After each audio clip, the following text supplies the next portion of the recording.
Welcome. Excuse me. Message from the streets. Today's topic dealing with human programming.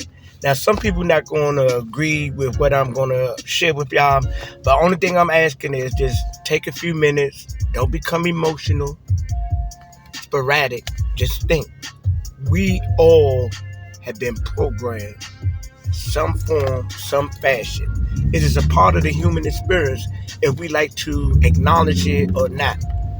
And some of the programming that I like to talk about this morning is dealing with, cultural programming through the TV, programming through the music, programming through things that we read.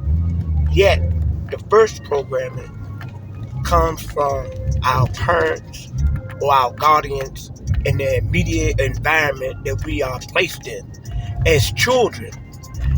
And I bring this up because a lot of parents, sometimes they look at it and say, what went wrong?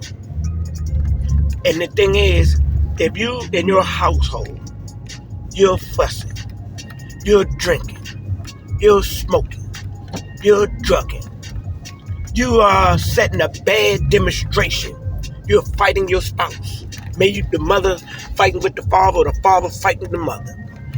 This stuff is being programmed through wave format and frequencies into the child.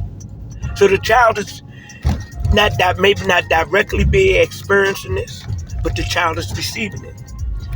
The only thing that the child has in his favor is that we all have DNA codes.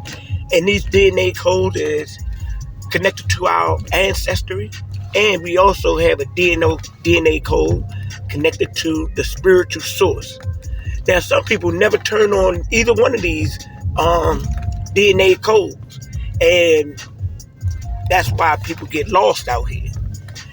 But I'm saying this programming thing is very important because if we're not watching what our children are taking in, and they start to become unrecognizable, we got to look at what they are reflecting.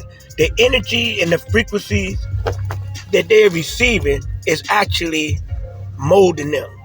It's not molding them like the clay would say, but it's molding them with energy. So they start to think, they start to speak, and they start to demonstrate from that which is going in. It's just like a computer program. Whatever you program on that software, that is coming up out of that software. That is what that software would be able to produce. And we are software, and everyday things are downloading on our minds and our consciousness. So be aware of your environment and the program.